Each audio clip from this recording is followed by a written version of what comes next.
Praise God for a fourth season of, I can't even say that. Imagine that, because we're no longer on the couch with Lisa B, but Lisa B online. But I'm not here to talk about myself. I'm standing here in the Brown-Blueford Foundation with Miss Jeralynn, and she is such a beautiful and a warm person, and she has such an awesome story to tell. Jeralynn, can you tell us about your foundation?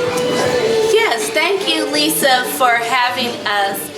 The Brown-Blueford Foundation, where we're housed at the Brown-Blueford Center for Justice, a place to help heal the community. Alan was my 18-year-old son. On May 6th of 2012, the Oakland Police Department killed my son.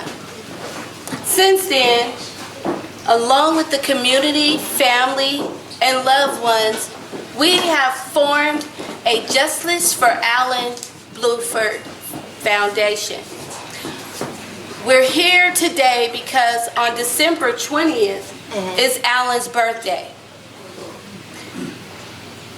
That's all right, baby. It's all good. Let them know. Instead of falling in our tragedy, we stand strong in our testimony.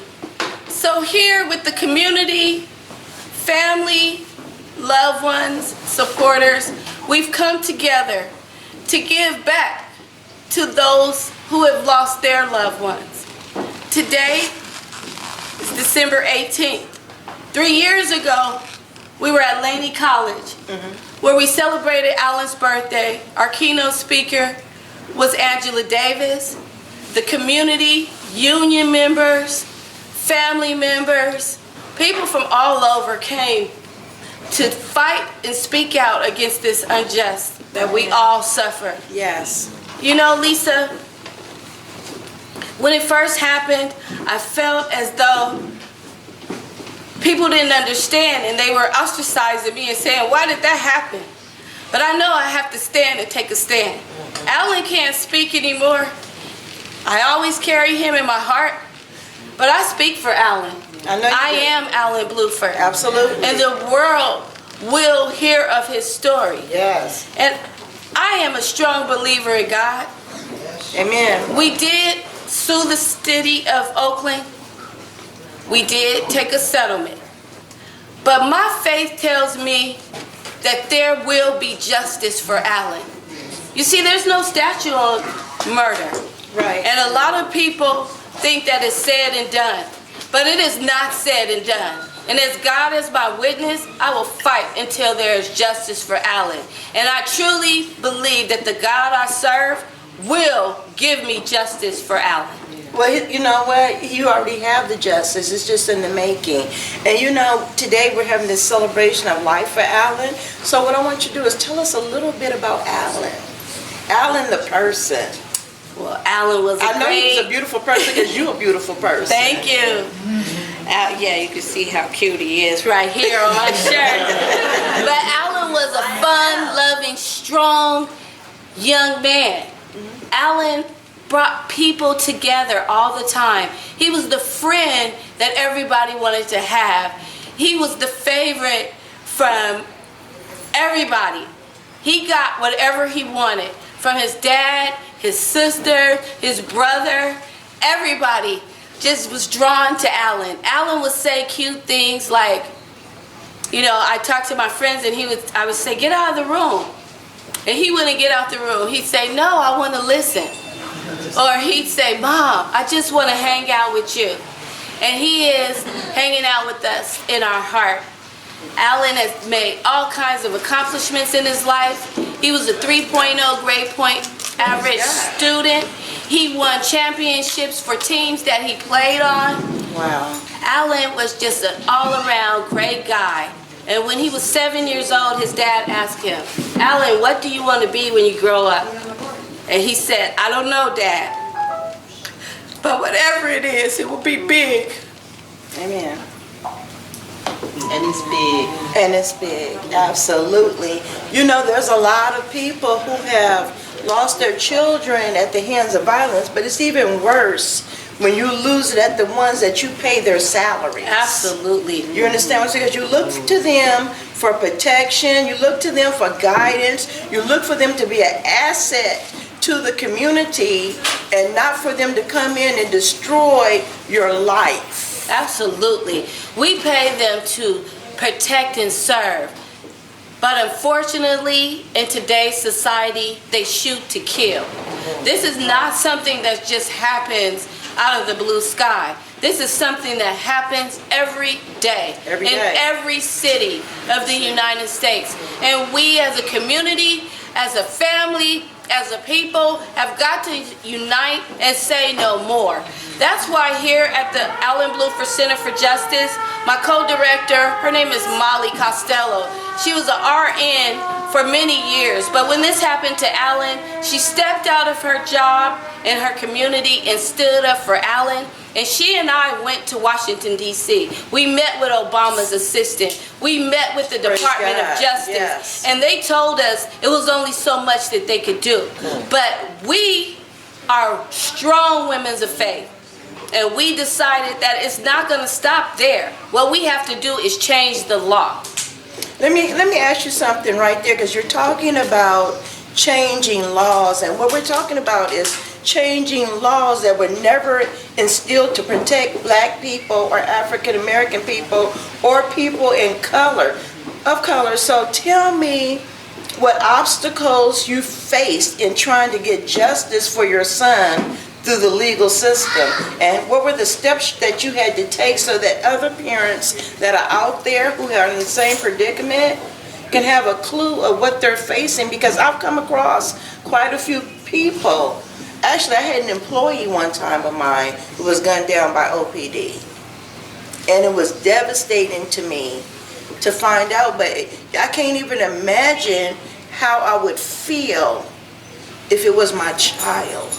So what are the steps that you take when you go through justice, and what kind of treatment did you get, or was it your word against his word, and because he was a police officer, what was I guess what I'm trying to ask you is, what was the scales of justice like for you?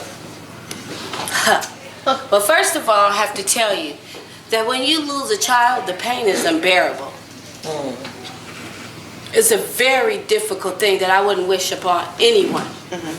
But let me tell you, the first thing they do when they shoot your loved one is they victimize the victim. Absolutely. They begin to start telling all kind of stories and lies. They begin to hide evidence. They begin to tell you things that are not true. They plant news feeds and things out to the news that say derogatory things about your loved one and your families, but you cannot listen. Right. Excuse me. You have to take a stand. You have to ask the questions. You have to get in their face. You have to follow through. And sometimes that's not enough. We started out at the city of Oakland. We talked to the mayor, who told us that she's going to treat families different. We talked to the city administrator. Was that Kwan at the time? That was Mayor Kwan. Okay. We talked to the city administrator that said she believes her cops. We talked to the police chief, who said that this was justified. So you were just a lie. We went to the DA, who said this was justified. We met with the assistant chief, who said it was justified. But I'm telling you, the God I serve, that he does not take that for granted. Mayor Kwan is no longer the mayor. Right. Police Chief Howard Jordan was fired. They never say that. He said he stepped down for medical reasons. Right. But yeah, it's because all the lies that he told came to fruition. We found out the truth. The assistant chief resigned after 2 days. The city administrator got fired.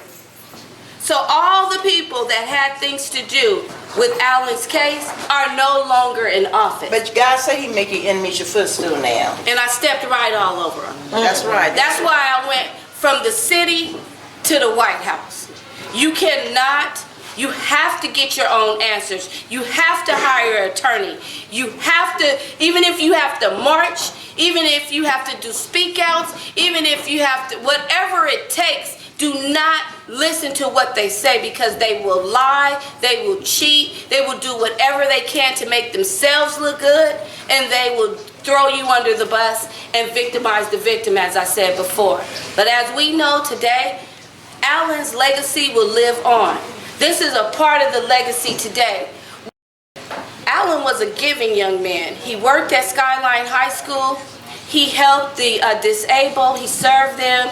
He was best friends with everyone. That's what we want to do. We want to give to those who have the same kind of feelings that we have, that go through the same kind of things that we go through.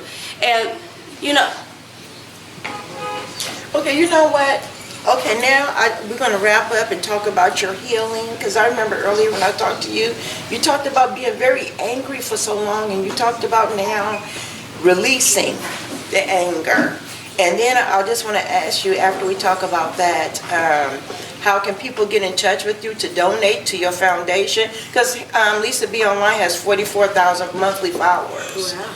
So we want people to give. We want people to support you, because even though you might feel a certain way, there's people who can identify. Absolutely.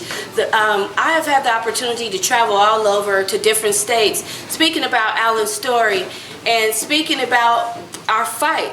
And, you know, to God be the glory. I get messages and letters, and people reach me and say that I'm an inspiration. For me, that's a little bit like, what, me? Because I can't believe, but Alan's story touches people. So you birthed something out of this? Yes, I did. And the thing is, when it first happened, I was in shock, I was in turmoil, I was in pain. I spent the first year living through anger and sadness. I was mad at everything. I walked in anger, I cried in anger, I talked in anger. I did everything angrily.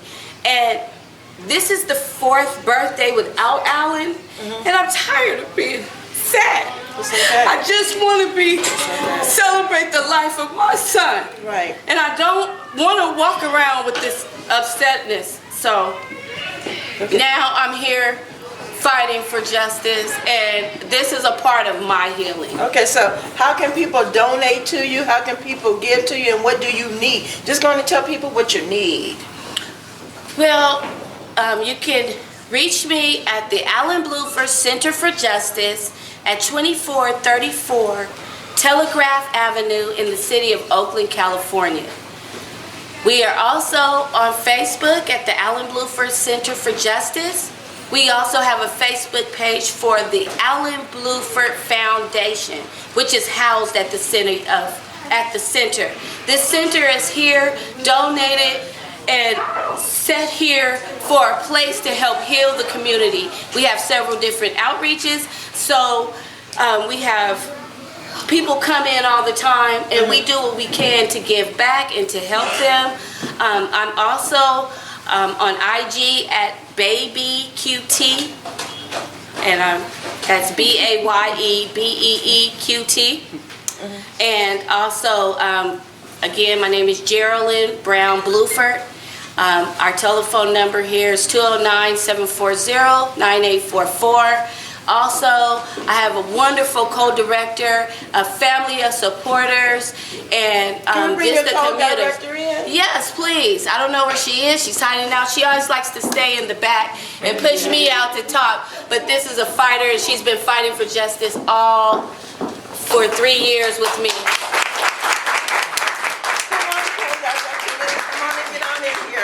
We couldn't do this without her. Tell them what you need. And the community. So we just need support for all of our outreaches, which is healthcare, counseling, inspirational speaking, fighting against police terror, which is a big thing. If you want to battle back, you got the right. They took the wrong boy, but you got the right sisters here. We'll go fight all the way with you. Okay. And we want to encourage all the mothers out there.